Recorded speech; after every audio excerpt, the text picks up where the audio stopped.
Hello plus 2 class students. So now I am going to start. Now I am going to explain new topic of second chapter. Name of the topic is solubility. Solubility of solid in liquid, solubility of gases in liquid.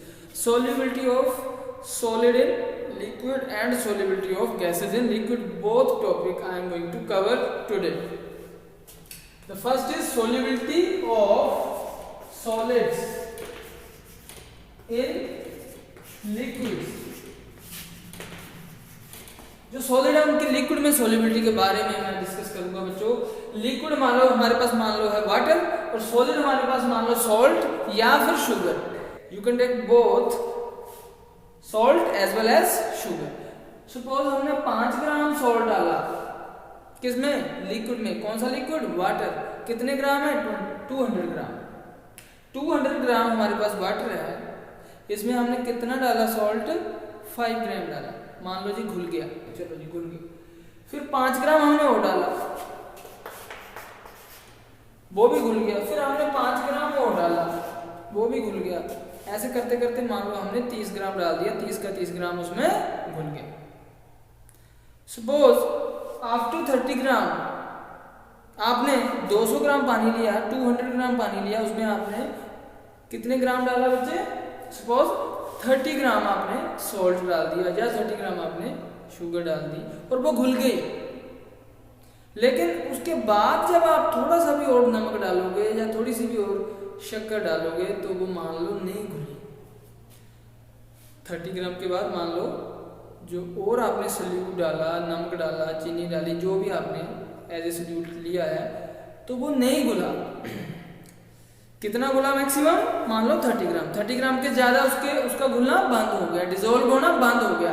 तो हम क्या बोलेंगे, what is this solubility, salt की solubility है कितनी, तो हम बोलेंगे कि 30 gram. What is the solubility of salt in water, इस केस में जो मैंने एग्जांपल ली 30 ग्राम पर 200 gram water. 30 gram salt, 30 gram salt पर 200 gram water. So this is called the solubility. Solubility means how much solute can be dissolved in a given amount of solvent, that is called its solubility. So हमने देखना है कि maximum कितना solute किसी एक solvent में dissolve हो जाए। मैक्सिमम कितना सोल्यूट किसी सॉल्वेंट में बच्चों डिसॉल्व हो जाए, उसी को हम बोल देते हैं solubility of that solute in that amount of solvent। तो ये आपको पता होना चाहिए। तो solubility के टॉपिक में 2-3 बातें और क्लियर होनी बच्चों बहुत जरूरी है कि solubility है जो वो कब ज्यादा होती है, कब कम होती है। इसमें आपने एक बात याद रखनी है कि like dissolves लाइक, जो लाइक है वो डिसॉल्व करता है लाइक डिसॉल्व लाइक। मीनिंग क्या है इसका, लाइक डिसॉल्व लाइक मतलब क्या है इसका मतलब ये है, अगर हमने जो सोल्यूट है, जैसे सॉल्ट लिया था, सोल्यूट है, अगर वो पोलर लिया, क्या लिया हमने, सोल्यूट पोलर लिया, तो वो ज्यादा डिसॉल्व होगा किस सॉल्वेंट में, जो सॉल्वेंट पोलर होगा। लाइक डिसॉल्व लाइक, अगर पोलर सोल्यूट है तो पोलर सॉल्वेंट में बहुत अच्छे से डिसॉल्व होगा। अगर पोलर सोल्यूट है वो पोलर सॉल्वेंट में अच्छे से डिसॉल्व होगा। सो solubility will be increased if solubility will be more if the polarity of the solute and the solvent is same. So like dissolves like, अगर उनकी पोलैरिटी सेम है तो वो क्या करते हैं बच्चे, ज्यादा डिसॉल्व होते हैं कोई भी सोल्यूट। अब इसी सोल्यूट को अगर मान लो सोल्यूट पोलर है और उसको नॉन पोलर सॉल्वेंट में डाल देंगे तो वो डिसॉल्व नहीं होगा। जैसे कि वाटर एक पोलर सॉल्वेंट है और जो नमक है NaCl, ये भी पोलर सोल्यूट है। पोलर आपको पता है ना, +1 क्लास में बच्चों आपको समझा रखा है मैंने। Polar means what, polar means जैसे जो ऑक्सीजन है हाई इलेक्ट्रोनेगेटिव है, इस पे पार्शियल नेगेटिव, हाइड्रोजन पे पार्शियल पॉजिटिव, सोडियम पे पॉजिटिव, इस पे negative. Polar means two poles are there, negative pole, positive pole, negative pole, positive pole. When there is difference in the electronegativity between two atoms of the molecule, कोई भी molecules में जो दो atom है उनमें अगर डिफरेंस इन द इलेक्ट्रोनेगेटिविटी है तो उसमें क्या है, नेगेटिव और पॉजिटिव चार्ज क्रिएट हो जाता है मॉलिक्यूल के बीच में, तो वो पोलर बन जाता है, क्योंकि एक पॉजिटिव पोल बन गया, एक नेगेटिव पोल बन गया, ऐसे मॉलिक्यूल को पोलर मॉलिक्यूल कहते हैं।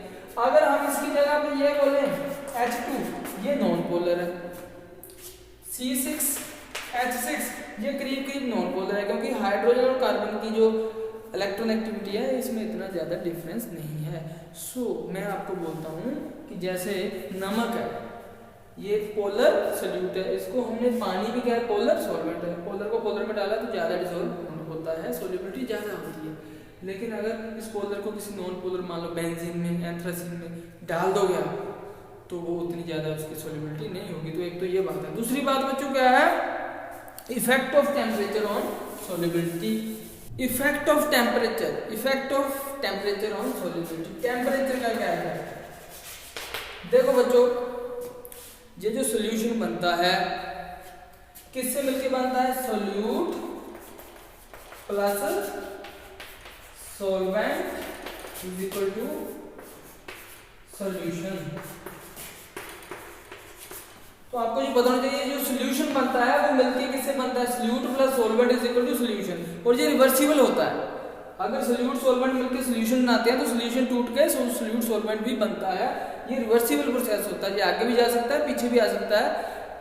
तो अब टेम्परेचर का क्या इफेक्ट है, मान लो सोल्यूट को हमने सॉल्वेंट में डाला, सोल्यूशन बन गया, जितना सोल्यूशन बनना था बन गया, जितना सोल्यूट यहाँ जो सॉल्वेंट जितना रहना था वो रह गया। सपोज इक्विलिब्रियम आ गई है, सपोज इक्विलिब्रियम स्टेट आ गई है, और आप क्या करते हो, टेम्परेचर इंक्रीज करते हो। टेम्परेचर क्या करते हो आप, इंक्रीज करते हो। तो दो केस हो सकते हैं, या तो सोल्युबिलिटी बढ़ जाएगी या तो सोल्युबिलिटी कम हो जाएगी। बढ़ेगी कब और कम कब होगी, मान लो ये solute plus solvent is equal to solution. Solute जब मिलता है सॉल्वेंट से सोल्यूशन बनता है, मान लो फॉरवर्ड प्रोसेस, जो फॉरवर्ड प्रोसेस है आगे जाने वाला प्रोसेस है, सोल्यूशन बनने वाला प्रोसेस है, मान लो वो एंडोथर्मिक है, एंडोथर्मिक। सो एंडोथर्मिक का मतलब ये है कि जब सोल्यूट और सॉल्वेंट मिले, सोल्यूशन बना तो हीट यूज हुई। अगर solute plus solvent is equal to solution, ये फॉरवर्ड प्रोसेस है जो, if it is endothermic. Endothermic means जब ये सोल्यूट सॉल्वेंट में घुला तो हीट क्या हुई, यूज हुई। ऐसा अगर प्रोसेस है एंडोथर्मिक है जिसमें हीट यूज होती हो, तब अगर हम टेम्परेचर बढ़ाएंगे तो ये क्या होगा, स्पीड को बढ़ा देगा। ये क्या होगा, सोल्यूशन साइड इक्विलिब्रियम को शिफ्ट कर देगा। ये क्या होगा, क्योंकि हीट इसको चाहिए, सोल्यूट प्लस सॉल्वेंट को हीट चाहिए सोल्यूशन बनने के लिए, और हमने टेम्परेचर बढ़ा के हीट दे दी, तब क्या होगा, जो फॉरवर्ड प्रोसेस है वो फेवर हो जाएगा और ये ज़्यादा से ज़्यादा सोल्यूशन बनेगा। लेकिन अगर हमने टेम्परेचर कम कर दिया तो उल्टा होगा, तो जो सोल्यूशन बना भी है उसमें से भी सोल्यूट अलग हो जाएगा, सॉल्वेंट थोड़ा अलग हो जाएगा, उसमें भी जो डिसोल्यूशन है वो कम हो जाएगा। दूसरी बात, अगर एक्सोथर्मिक का प्रोसेस, एक्सोथर्मिक क्या होता है, वो प्रोसेस जिसमें सोल्यूट प्लस सॉल्वेंट मिलते हैं और सोल्यूशन बनता है, तो हीट यूज नहीं होती, हीट पैदा होती है, हीट रिलीज होती है, heat is coming out. So when the process of dissolution, when the process of dissolution is exothermic, exothermic means heat है वो प्रोड्यूस हो रही है, तो ऑलरेडी जब सोल्यूशन बन रहा है तो हीट प्रोड्यूस हो रही है। अगर हम फिर टेम्परेचर बढ़ा देंगे तब हीट बहुत ज़्यादा बढ़ जाएगी। उसको कम करने के लिए इसको बैक साइड आना पड़ेगा, सोल्यूशन टूट के क्या हो जाएगा, सोल्यूट प्लस सॉल्वेंट। तो फिर समझो कि एक्सोथर्मिक प्रोसेस जो होता है उसमें जब सोल्यूट सॉल्वेंट मिलते हैं तो हीट पैदा होती है। अगर एक्सोथर्मिक में हीट पहले पैदा हो रही है और आपने टेम्परेचर और बढ़ा दिया, तब क्या होगा बच्चों, बैक साइड आने लग पड़ेगा ये, क्योंकि टेम्परेचर को कम भी करना है। अगर फॉरवर्ड को एक्सोथर्मिक है तो बैकवर्ड को क्या होता है, एंडोथर्मिक होता है। तो उसको कम करने के लिए हीट को ये बैकवर्ड आएगा, मीन्स डिसोल्यूशन कम हो जाएगा, मतलब सोल्युबिलिटी कम हो जाएगी। So with increase in temperature solubility बढ़ती है एंडोथर्मिक प्रोसेस के केस में। अगर एक्सोथर्मिक प्रोसेस है डिसोल्यूशन, तब जो सोल्युबिलिटी है वो क्या होती है बच्चों,